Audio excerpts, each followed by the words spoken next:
Merdeka. Bayangin teman-teman, suatu pagi kita dengar berita bahwa presiden mengeluarkan dekret presiden perampasan aset koruptor.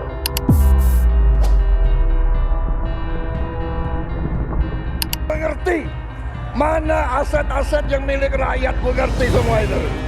Dan gue akan tarik kembali jadi milik rakyat, saudara-saudara sekalian.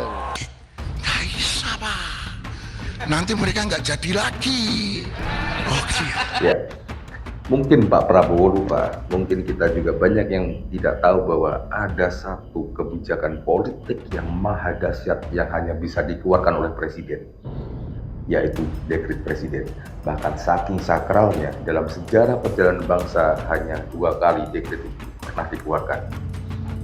Nah, apa sebenarnya dekret presiden itu? Apakah perampasan aset koruptor layak didekretkan? Dan apa dampaknya jika dekret ini benar-benar dilakukan?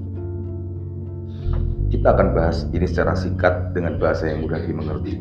Gua berharap kalian share video ini supaya teman-teman kalian tergerak untuk memberikan bisikan kepada Pak Prabowo supaya dekret ini bisa dijalankan. Oke, dekret presiden.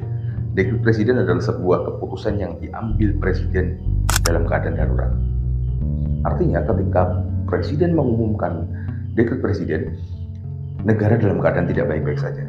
Nah, lalu muncul pertanyaan, apakah perampasan aset koruptor seurgen itu? Nah, nanti kita akan bahas. Sebelumnya, dekret presiden itu pernah terlaksana di Indonesia 2 kali. Yang pertama, 5 Juli 1959 oleh Presiden Soekarno.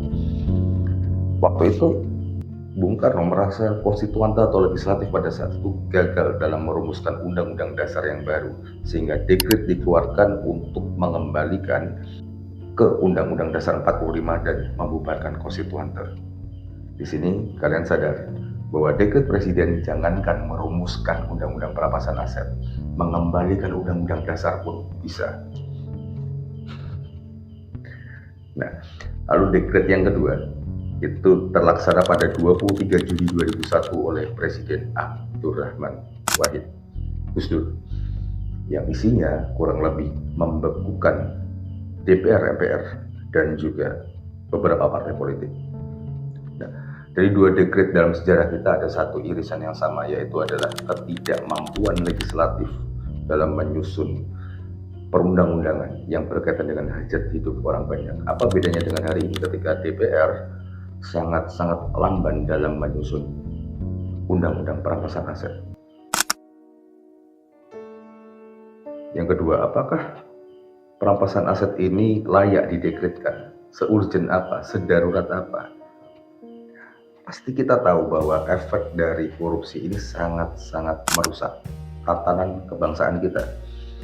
Dan kalian kemarin lihat ada monumen biawak yang dikerjakan 50 juta sebagus itu, dan kemudian netizen mulai membayangkan, bayangkan kalau korupsi ini nggak pernah terjadi di Indonesia, mungkin Indonesia seperti Atlantis.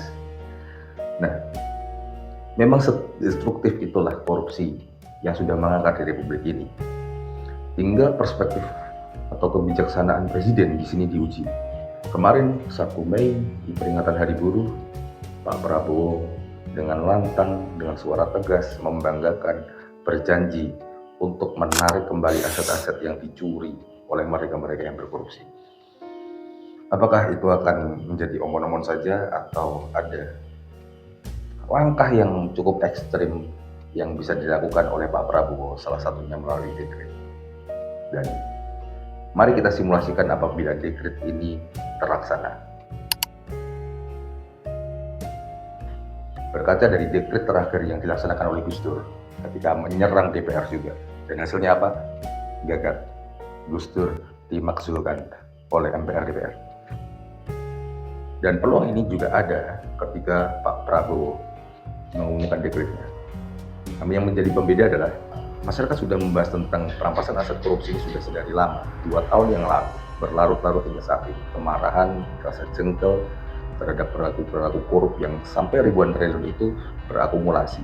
Gua membayangkan kalau memang Pak Prabowo berani untuk mengeluarkan dekret dan kemudian dikudeta oleh legislatif, rakyat akan di belakang Anda, Pak. Selayaknya Gus Dur waktu itu didukung oleh banyaknya loyalis yang siap menuju ke ibu kota dan bertaruh nyawa. Hanya saja waktu itu Gus Dur memilih untuk mundur dari jabatan presiden. Tapi perkara perampasan aset koruptor ini dimensi yang berbeda. Rakyat akan mendukung Bapak secara penuh, bahkan turun ke jalan melindungi Bapak ketika dikudeta oleh DPR sekalipun.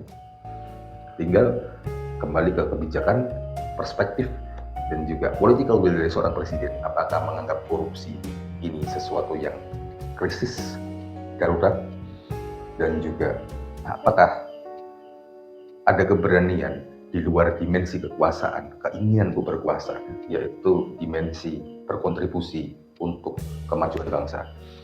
Hanya Pak Prabowo yang bisa menjawab. Dan kita, selayaknya bangsa Indonesia, rakyat Indonesia, punya kesempatan untuk mengabarkan apa yang gua bahas tadi. Mungkin sekian, singkat saja video kali ini. Merdeka!